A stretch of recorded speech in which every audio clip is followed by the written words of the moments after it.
Magandang gabi mga Lodi. Ang gagawin po natin ngayon ay gagawa tayo ng fruit salad. Ayan po ang mga ingredients niya. Yan lang po mga ingredients niya. So ngayon mga Lodi, ang una kong binuksan ay yung natadi ko po. Hinugasan ko siya ng 2 beses para matanggal po ang pait niya at yung lasa niya na parang kulog. And then, hinaluan ko po siya ng buko. Alam niyo ba yung buko na yan? Hirap po kung maghanap niya kasi sobrang mahal po. At ito po yung making bit ka ang today's na fruit salad. Ayan, binubuksan po na po siya mga Lodi. Malaking data lang. Isang malaking data lang ang binili ko. Ayan, tapos, idilipatan natin yan sa salaan para hugasan, para mawala yung maasim-asim niya at mapait. Kasi pag hindi po inugasan yan, pangit po ang lasa yan.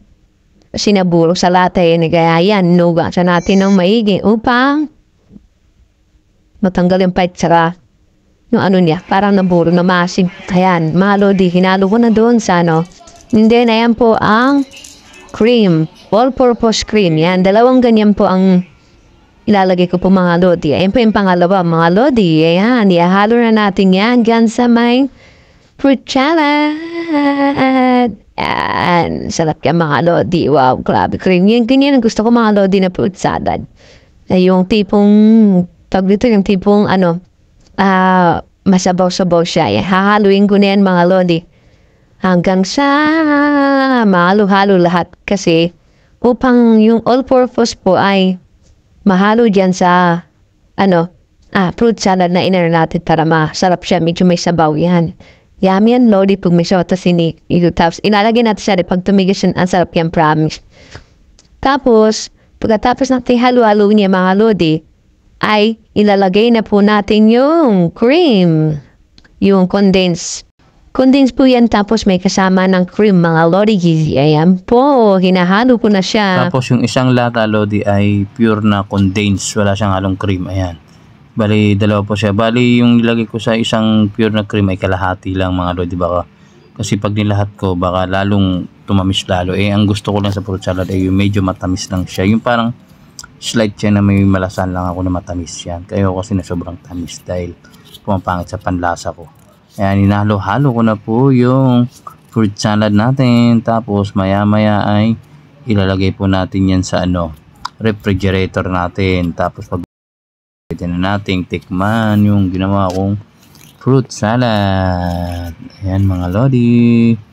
Sana nagustuhan niyo munting video. Kaya na ang finished product natin mga Lods. Ayan. Sasali na natin yan sa Tupperware para kainin. So ayan mga Lodi ay sinasalin ko na sa Tupperware para ilagay sa refrigerator. Salin na natin yan para bukas kainin natin ng malamig na yan.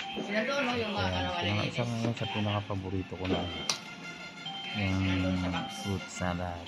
Tapos kakain ako ng wow. Lalagyan na natin sa refrigerator para lumamig at kainin natin bukas ng umaga. Ayan mga Lod, sinalin ko na lahat po. And then, lalagyan na po natin sa refrigerator. Ayan po yung nagawa ko mga Lodi. Marami-rami rin yan bukas na natin kakainin. So maraming salamat po sa panonood sa munti kong vlog sa paggawa ng fruit salad. Thank you po.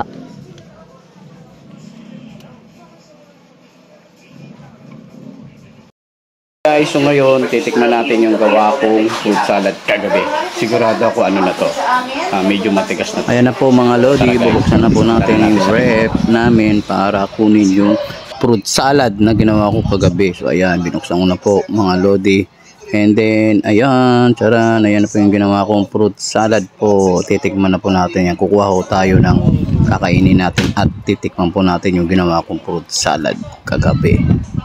Tara mga Lodi, samahan nyo ako. Tikman natin ang fruit salad na ginawa ko kagabi.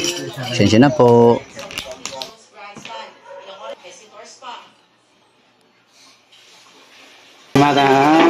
Tikman natin guys yung yes, Tony, cut-update nga lang ngayon dito sa East Avenue Medical Center at mula sa 23 ay 24 na yung firecracker related injuries na naitala dito sa East Avenue Medical Center dito sa Quezon City. At kung yung pinakabata dyan, yung 9 years old na naputukan sa kamay ng unknown na paputok, habang pinakamatanda naman ng 6 Para promise hindi siya matamis masyado. senior mula sa Tama lang. Bulacan na tinamaan ng bisita. Sa ngayon ay hindi pa naglalabas.